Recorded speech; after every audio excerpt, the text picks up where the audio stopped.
ایسے ہیں کہ نفرت کا بھنور رکھتے ہیں، آپ ایسے ہیں کہ بہت بہت شکریہ، آپ ایسے ہیں کہ نفرت کا بھنور رکھتے ہیں، زندگی جینے کا ہم خوب ہنر رکھتے ہیں، آگ سے کھیلتے ہیں پھوس کا گھر رکھتے ہیں، ہم کو انجان سمجھنا نہیں ہرگز طاہر، ہم کو انجان سمجھنا نہیں ہرگز طاہر، ہم کو انجان سمجھنا نہیں ہرگز طاہر، ہم کو انجان سمجھنا نہیں ہرگز طاہر، ہم کو انجان سمجھنا نہیں ہرگز طاہر، ہم تو یہ چاروں پہر تیری خبر رکھتے ہیں، ہم تو یہ چاروں پہر تیری خبر رکھتے ہیں، ہم تو یہ چاروں پہر تیری خبر رکھتے ہیں، خوف سے کھیلتے ہیں پھوس کا گھر رکھتے ہیں۔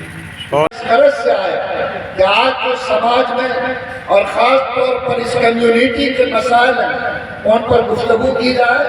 ان کو بتایا جائے اور اس کو حل کرنے کی جو تدبیر ہے وہ سجائی جائے، لیکن جو سامنے کا منظر ہے وہ دیکھ کر کے یہ احساس ہو رہا ہے کہ جتنی محنتیں اور لگن کے ساتھ اس کارروائی کو آگے بڑھانے کی کوشش کی گئی، ہمارے خیال سے لوگوں نے اتنی زیادہ کمزوری کا ثبوت دیا ہے، لیکن میں حوصلہ دلاتا ہوں ضیاء صاحب کو،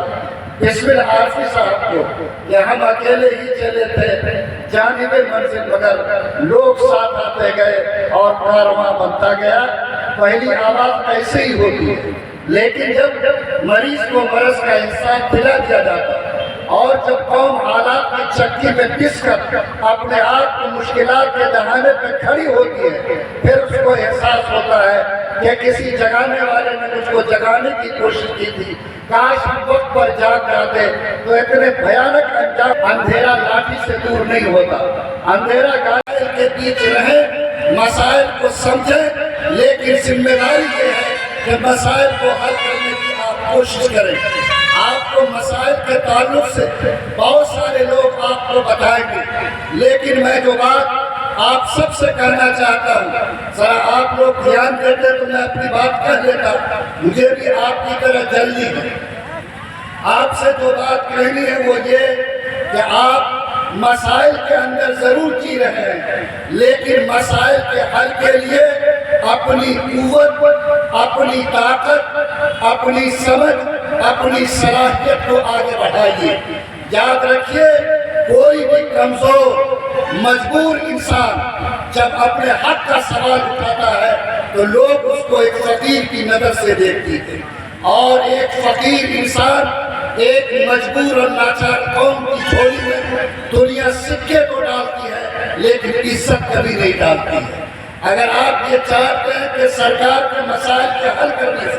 آپ کے مشکلات حل ہوں گے، یہ میری سوچ کی کمزوری ہے۔ دنیا میں جو قوم اپنی صلاحیت، اپنی کوالٹی، اپنے وسائل کے ساتھ آگے بڑھتی ہے اور اپنے کو دنیا میں کارآمد ثابت کرتی ہے تو دنیا اس کو عزت دینے پر مجبور ہوتی ہے۔ آج پوری دنیا میں 1 کروڑ یہودی قوم ہے اور آپ 125 کروڑ ہیں، لیکن 1 کروڑ یہودی جس نے اپنے کوالٹی اور صلاحیت کو بڑھایا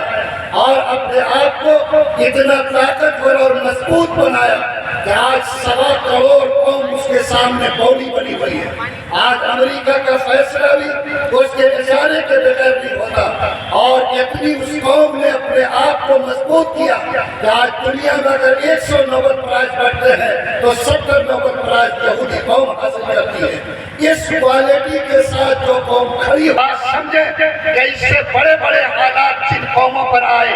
اگر انہوں نے سچائی کے ساتھ فیصلہ کیا تو عزت نے اس کا استقبال کیا ہے۔ یہ یہودی قوم 2200 سال تک دنیا میں ذلیل پھری، اور اتنی ذلیل پھری کہ دنیا میں اتنی ذلت کی مثال نہیں ملتی۔ ہٹلر جب تک کسی یہودی کی لاش کو دیکھتا نہیں تھا، نہ کھانا کھاتا تھا نہ ناشتہ کرتا تھا، پوری دنیا سے یہ قوم کھدیڑ دی گئی، لیکن جب ایک عارضی جگہ پر بیٹھ کر اس نے اپنی صلاحیتوں کو آگے بڑھایا تو آج دنیا کے سینے پر بیٹھ کر وہ راج کر رہی ہے اور دنیا تماشائی بڑھ کر دیکھ رہی ہے۔ آپ اس امت سے تعلق رکھتے ہیں جن کو کہا گیا کہ یہ امت کبھی مایوس نہیں ہوتی ہے، کبھی اس کے دل کے اندر احساس کمتری پیدا نہیں ہوتا، یہ لو فیلنگ اس کے لیے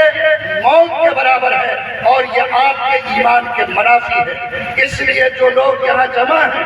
آپ اگر چاہتے ہیں کہ ہم مسائل کو حل کریں تو سب سے پہلے اپنے حوصلے کو بلند کیجیے، حالات سے کبھی مایوس مت ہوئیے، حالات کے سامنے جھکنے، گھٹنا ٹیکنے یا اپنے آپ کو مجبور سمجھ کر کھڑا کرنے۔ آخری بات، ہمارے نبی نے فرمایا تھا کہ اللہ نے روزگار جتنے رکھے ہیں 99 برکت تجارت میں رکھی ہے اور ایک بار اللہ کی جنت میں ہوگا۔ بولو جس قوم کو یہ حکم دیا گیا آج وہ قوم کیسی سب بزنس میں ہے، غور کر کے دیکھ لیں۔ مسلمان کا بیٹا آج شتر ملک کے طرح بال کٹا کر آج مختلف اعتبار سے دنیا میں ٹھوکر کھا سکتا، لیکن ایک اچھے پان کی دکان کی بزنس نہیں کر سکتا، ایک اچھی تجارت کی منڈی میں قدم نہیں رکھ سکتا اور تجارت کی دنیا کو آپ کو حقیر اور ذلیل سمجھتا ہے۔ لوگوں، میں اپنے نوجوانوں سے کہتا ہوں کہ تجارت میں نبی نے فرمایا 99 برکتیں اللہ نے رکھی ہے۔ آج جو قوم تجارت کے معاملے میں آگے ہے، پوری دنیا کی منڈی پہ اس کا کنٹرول ہے، اور وہی تاجر قوم پوری دنیا میں ایک ایسی بیوپاری بن کر جو دنیا کے ریموٹ کو اپنے کنٹرول میں رکھی ہے۔ آپ تصویر بدلنا چاہتے ہو، نوجوانوں کو ترغیب دو، سماج میں تحریک چلاؤ، جہاں ہو تجارت کے میدان میں آگے بڑھو، تجارت کی منڈی پہ اپنی صلاحیتوں سے اور اپنی قوت سے اپنے آپ کو اچھا ثابت کرنے کو کوشش کرو۔ اگر یہ تحریک شروع ہو گئی، آپ کی حصہ داری بڑھی تو آنے والی تاریخ میں آپ کی تصویر بدلے گی اور آپ ایک اچھے باروزگار انسان بن کر کھڑے۔ الحمدللہ اللہ تعالیٰ ان 5 باتوں پر جمیں گے، تصویر بدلے گی، تقدیر بدلے گی، حالات بدلیں گے۔ مایوس مت ہوئیے، مایوسی سے کوئی قوم نہ عزت پاتی ہے نہ اپنے آپ کو کامیابی کی راہ پر کھڑا کراتی ہے۔ ربنا تقبل منا